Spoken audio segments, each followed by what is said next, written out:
Здравствуйте, самые лучшие зрители! Меня зовут Полина.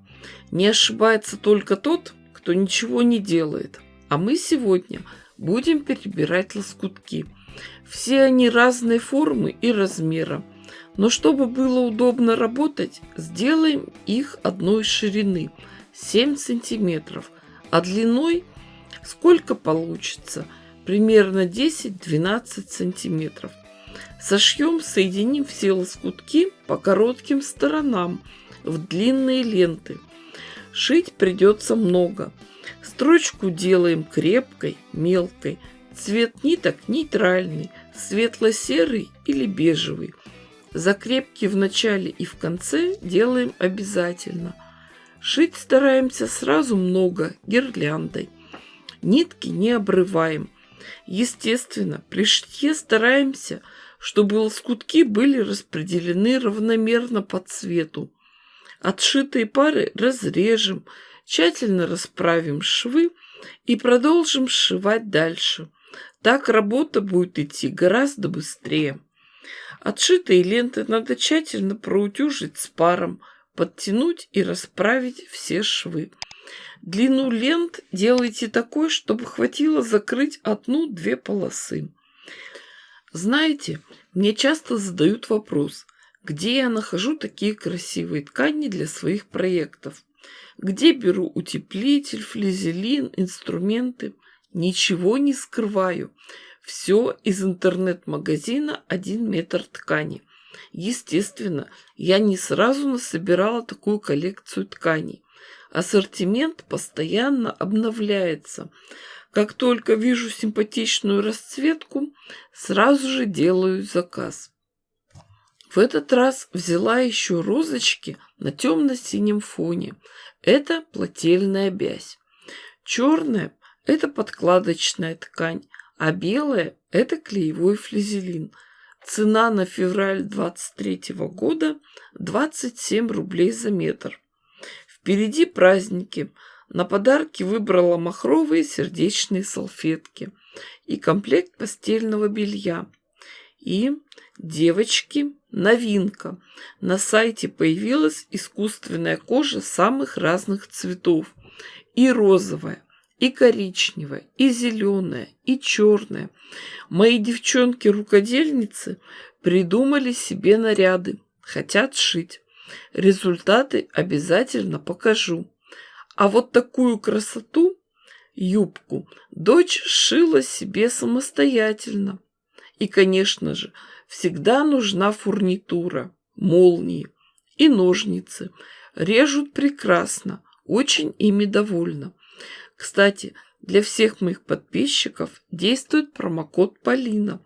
Он дает скидку 5% на весь ассортимент.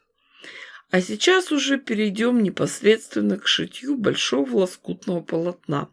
В качестве основы я взяла кусок рогожки с рисунком под мешковину.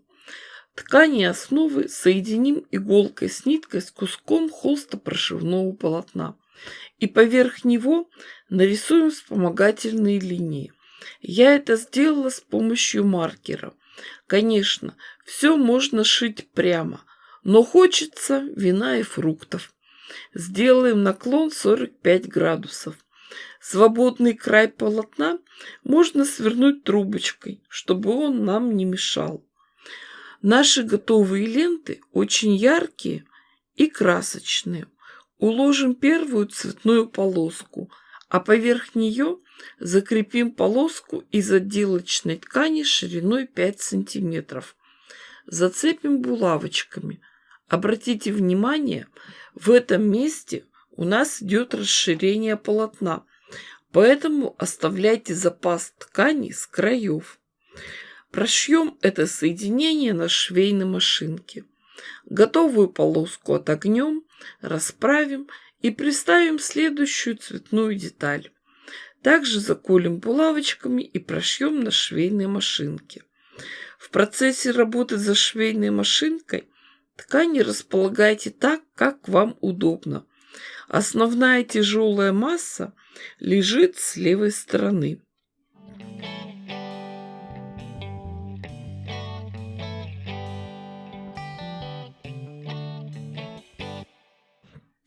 Пришитые полоски можно сразу же простегать, прошить или простой строчкой, или какой-нибудь из декоративных.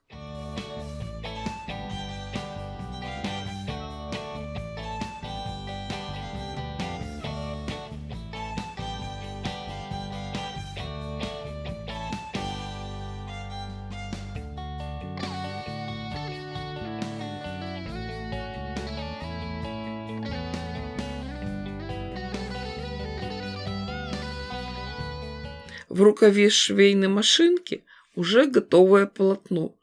Чтоб оно не мешалось, скручиваем его трубочкой. Так мы шьем и шьем дальше. Прошили, отогнули. После цветной лоскутной полоски пришиваем однотонную. В процессе работы ориентируемся на намеченные линии. Они нам не дадут уйти в сторону. И, конечно же, пользуемся приставным столиком. Он позволяет шить ровно, избежать деформации полотна. Надо, чтобы все ткани лежали ровно, на одной плоскости с игольной пластиной. И еще совет. В качестве основы выбирайте плотную, крепкую ткань, которая хорошо держит форму. В моем случае оказалось, что рогожка не самый лучший вариант.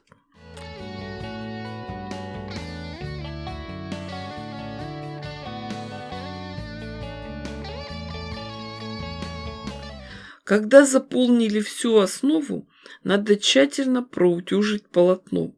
После этого подравниваем края и отрезаем лишнюю ткань. Остается только обработать срезы бейкой. Здесь у меня прямые углы, поэтому выкроем просто полоску ткани шириной 5 см. Бейку сначала пришиваем к лицевой стороне коврика. Обратите внимание, как мы обрабатываем угол. Не доходя до края 7 мм, полотно разворачиваем на игле, формируем складку и шьем дальше. Когда всю бейку пришили, отворачиваем ее на другую сторону, дважды подгибаем и прошиваем.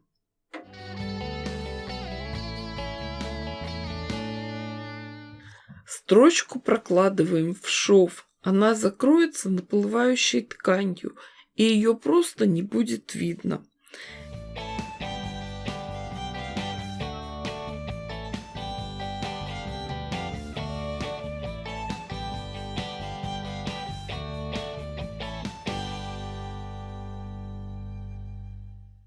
И получается прелестный пляжный коврик. Размер 75 сантиметров на 1 метр. А чуть раньше в таком же стиле я шила замечательную, очень вместительную пляжную сумку. Получается комплект. Самое прекрасное в пляжных ковриках то, что на них будут сидеть красивые девушки. И никто даже не обратит внимания на ваши косяки и неровные строчки. Кстати, такой коврик можно подарить и совсем маленькому ребенку в качестве игрового. Пусть ползает по нему, смотрит на яркие красивые ткани, изучает цвета. Можно и поиграть, просить найти лоскутки с одинаковой расцветкой. Ну, кому я объясняю? Думаю, что каждая хозяйка найдет применение и сумке, и коврику. Кто бы подарил? Не ждите чудес, чудите сами. Подписывайтесь на канал, ставьте классы, пишите комментарии. С вами была Полина. Всем пока-пока и до скорых встреч!